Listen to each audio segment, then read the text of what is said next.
How the heck are you, everybody? I am Fastidious. Welcome to an update video. Guys, this is definitely shaping up, the June update, to be the largest update, the largest patch we've ever had in Watcher of Realms. However, is it going to be any good? It does look like it could be amazing, truly amazing. That's what the thumbnail is going to be. It's going to be like amazing question mark, but they've burned us before.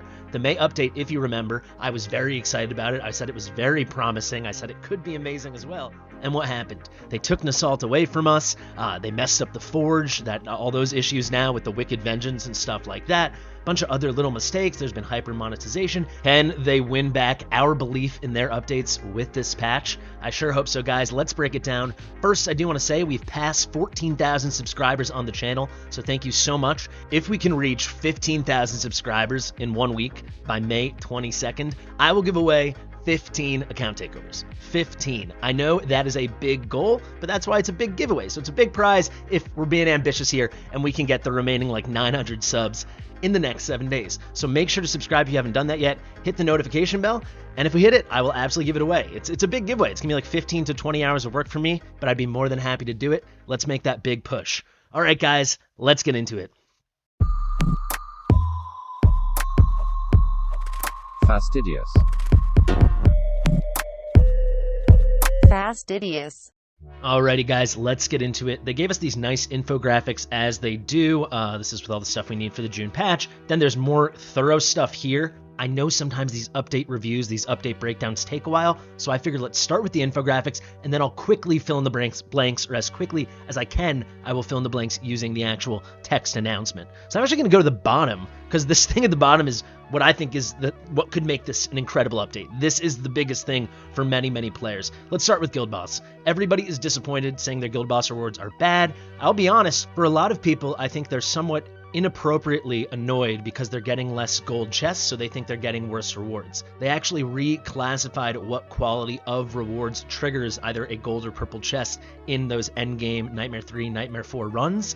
So yes, we are receiving more purple chests, but actually the rewards have stayed the same.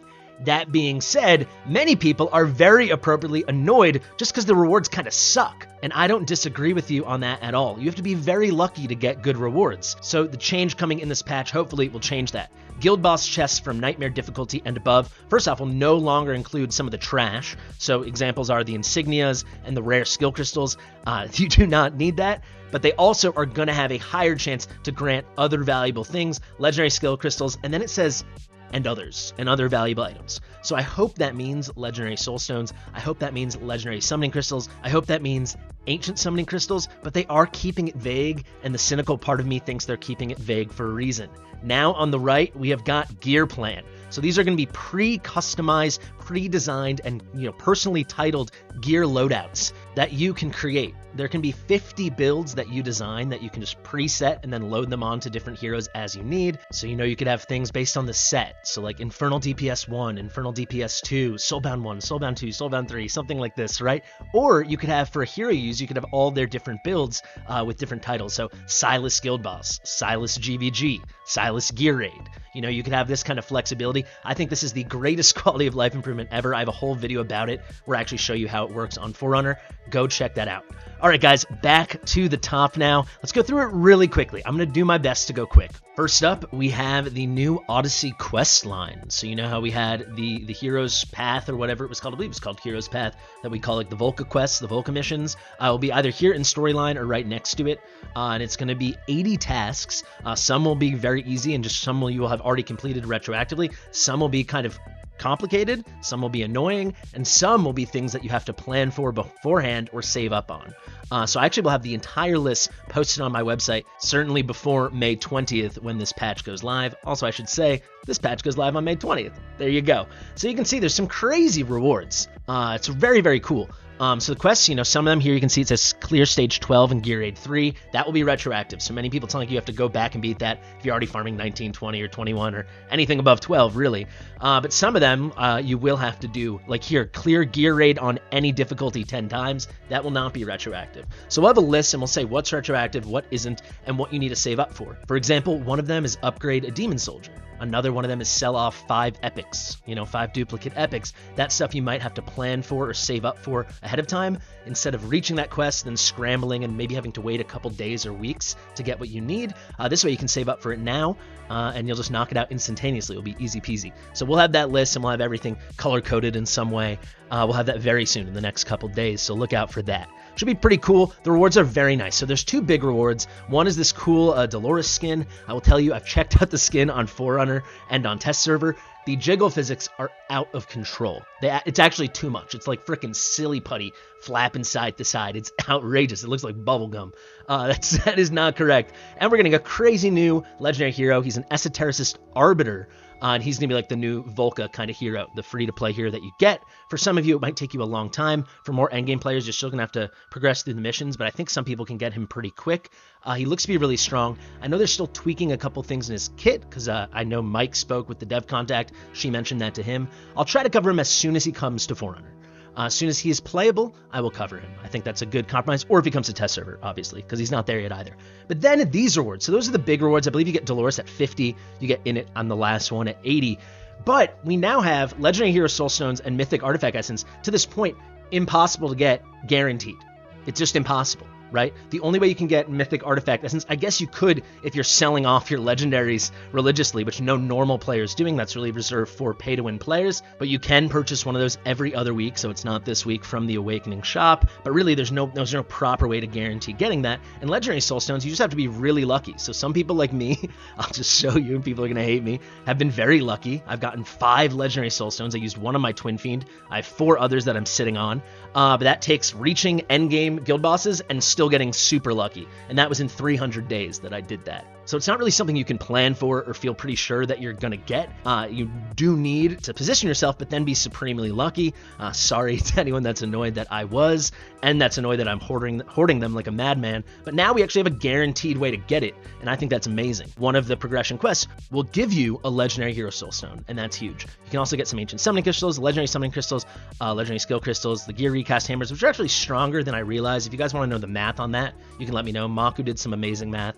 They're actually pretty good. I mean, they're still trash, what they're probably going to give you, but if you convert it to diamonds and stamina, they're valuable. And yeah, the Artifact Essence, that's something I'll never see. This is the only way I'll ever see it, because really you have to buy it, or you have to pull so much. Maybe when I have many A5 legendaries, this is something I can pick up, but for now, it's not even on my radar, so that's very cool. Now, we've got to talk about it. Sorry I didn't mention it further. With this patch comes 3 new pieces of content. 3 new pieces of content. We're getting Demonic Crusade. Let's go down here. This is all part of Demonic Crusade. We're getting another Gear Dungeon 2, which I'm going to refer to as Gear Raid 5. I actually streamed that last week, and I'm streaming it again tonight. So it's 6 stages, just like Gear Raid 4, aka Gear Dungeon 1. I beat 1 through 5 last week on Ray's account. I'll go and try to beat Stage 6, the final stage, tonight. It's so hard. It's so hero-specific. We'll talk more about that in 1 second. And then I want to see, do they talk about the other thing? No, they don't, but I'll just tell you, we'll head in there in a second once we go through the infographic, but they also are adding part 2 of Chapter 9. So whole new campaign kind of quests. Why are they not calling it Chapter 10? I have no idea. But part 2 of Chapter 9, and I presume that's going to be very, very hard. So that's pretty nice. Let's just quickly talk about Demonic Crusade. I mean like 30 seconds. Basically, this is going to be like GVG style stuff in that you're affiliating your heroes and their stats, putting gear on them, skill ups, awakenings, making them really strong, affiliating them to the demon soldiers you've been collecting. But then instead of doing GVG, and it's a PvP style content, you are doing PvE. So you have all these different stages. You have some daily and weekly challenges. There should be great rewards. I mean, it's more content, guys. I haven't tried it. It could be the best thing ever. It could be the worst, but it's more content, which is always a good thing, and it's gonna be a lot more rewards. So I really think that's fun. The maps look cool. You can see there's entirely new map mechanics. These powder kegs are just fatal damage instantly. We've got something called Molten Lava. I presume that's some damage over time. They deal true damage on enemy demon soldier. Yeah, so it's probably some form of true damage over time, maybe that based on your max HP. Then we got Bulwark. This blocks the path of demon soldiers, destroying the right bulwarks. Okay, so it's kind of like a maze. You got to break down the right walls to progress. It should be totally new, kind of very tower defensive content. I think it should be really fun. I spoke on it a bit already, but basically Gear Raid 5, you can kind of think about it as just a spiritual successor to Gear Raid 4. In Gear Raid 4, you need all magic damage. You have this Volca Blood Mistress boss, and she does these things. It's the same thing in Gear Raid 5, she just does different things. It's also the same mobs you have to face, just they're slightly different effects. So there's still some form of crowd control immunities. However, pushback is viable. That's why you see Edith here. So I will tell you a big takeaway from this. You do not need her, but if you have her, she is best in slot for her use. You can use people like Broke here or Baron. I think even Torador would work. But a good knockback hero, and she's the best knockback hero in the game, we've never had a use for that. So it's a very unique thing that she was very good at that was terrible because it was unusable, basically. It had no real place. It definitely has a place now. So I think the lesson to learn here is if you can afford to do it or you're prepared to do it, you've saved up to do it, if they release unique heroes, we should be going for them. So that's kind of where I fall on Dahlia. You know, if they release a map where you do need like one corridor just to summon a bunch of roses and you can fit there's a platform at the end where you can fit Mage, she's amazing, right? And that's basically what happened with Edith. Edith could have been really good for Gear Raid 4, but after my strat on Forerunner, before Gear Raid 4 came to Global, they nerfed pushback. They did like crowd control immunity 3, and then pushback and vortexes did not work. They didn't do that for Gear Raid 5, so Edith becomes relevant. You don't need her though, so don't get too worried. But basically, this one is like a successor in that you need a lot of physical damage. However, Volca makes these clones of herself, and some of them need to be killed with magic damage as well. So you can't just spring physical damage. It's pretty hard. There's a reason I did it for like 3 or 4 hours, and I did really well. I think I beat stage 5, but I haven't beaten stage 6 yet. I actually didn't even try it. I was like, all right, I'm done. I'll do it next week. So we'll get that going tonight. It's very fun though, and it's very challenging, so people can't complain that the game's too easy. And I encourage you not to watch any guides if you think if everything's too easy, because then you're really going to struggle. This took me a long time on a very good account just to get through stage 5. Now for the adjustments with the gear dungeons in general, what's going to happen with Gear Raid 4 and Gear Raid 5, the opening period for each will be extended. 2 different dungeons unlock concurrently. The content of the gear dungeons will be updated regularly. That's very cool. Eventually they're going to have a 3rd and 4th one, so we'll have a Gear Raid 6, a Gear Raid 7. They require a different currency to enter, so different kinds of dungeon keys. You can get 100 for each dungeon for each Gear Raid 4 and Gear Raid 5. So in total, we're actually getting 50 more attempts, but now it's split. So it's 50 less for Gear Raid 4, it's now 100, but then for the other one, it's another 100, so it's 200 total. You can also acquire these special master keys just as drops in Gear Raid 1, 2, and 3. I don't love that. I loved that it was kind of a great equalizer, that wasn't, anyone free to play, pay to win, doesn't matter. Everyone just gets their 150, and now it would be everyone just gets their 100 and 100. But no, if you grind a lot, you pay for a lot of stamina, you're concentrated a lot of diamonds, you're going to end up with more keys. So I don't love that. The rewards in the redeem shop will be refreshed each time the gear dungeon opens. This is awesome because they did an exact rerun. I still have not purchased a single thing from the dungeon shop. Oh no, cool stuff. Let's get into some nitty-gritty we might have missed, so let's just scroll down. So new hero, Dahlia's coming, we know that. I have a video on her. I broke her down. I did a lot of testing. Her exclusive artifacts coming. I also broke that down in my first video. Go check all that stuff out, guys. So here's the big one, the gear. We know the Forge has been bugged. Primarily the bugs we've been seeing with the new gear, with the Forge, and also just drops in general in the gear dungeon, were highly concentrated around Wicked Vengeance. Wicked Vengeance, just straight up the logic was broken. It was constantly being paired with like HP substats, with tank substats, when it's a very obvious DPS set. So you can see they're making it a lot better on the increased probability for secondary attributes, specifically the ones that help an attack-based damage dealer. So flat attack bonus, crit rate, crit damage.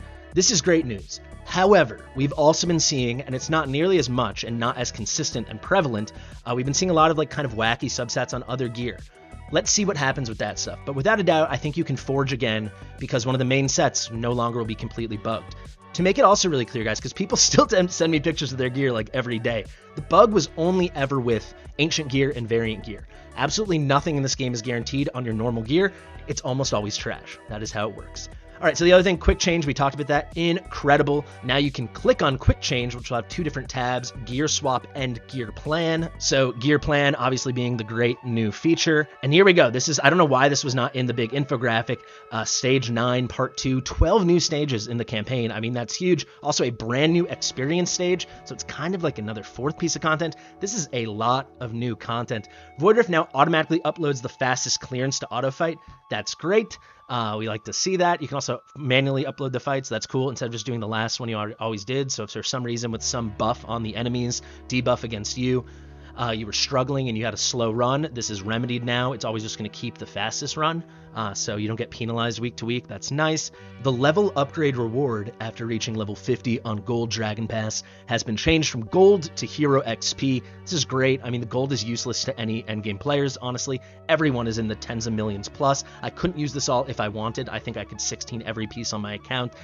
that wasn't complete dog water, and I still would have some left over, so this is very welcome. XP, I think, is more universally helpful. I might hurt some people in the very beginning, but trust me, you will all be happy that they made this change later on. I introduced Gear Dungeon rating. That's cool. So now, I mean, I don't like in-game ratings in any game. I think it's kind of silly, but yeah, at least it's an option now. Adjusted location of the following buttons. So this I actually hate. The main thing is the gallery. Gallery is going to be moved up here. I've been dealing with it already in the test server, so it's up next to notice. I hate that. I'm so used to it being on the bottom. I go to the gallery a lot to show things. Maybe that's a content creator thing. I don't really like that change one bit. The other stuff, who cares? Finally, the adjusted location of support. Hopefully that helps, makes it more accessible to some people. And they fixed display issues in the background fight. All right, I think I went pretty quick, guys. There's a lot of stuff to be excited about. It's 3, kind of 4 if you count the XP raid. Honestly, I'm not going to. It's like 3 new pieces of content, a whole new 12 chapters in the campaign, a new gear dungeon. We're getting Gear Raid 5, aka Gear Dungeon 2, and of course, this demonic crusade, which should be excellent. I am going to make the assessment that this is an excellent update. However, with the big caveat that they always sneak in some other stuff. We have been burned before, and they're going to have to earn my trust back. I really hope this is good. I think at the least, this is like the largest update ever. They are doing so much. I mean, 3 big pieces of content at once is pretty nutty.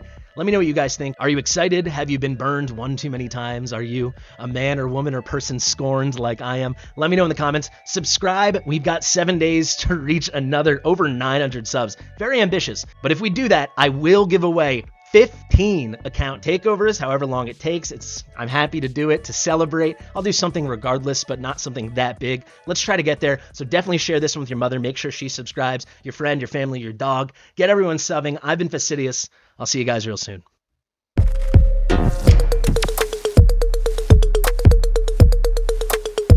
Fastidious.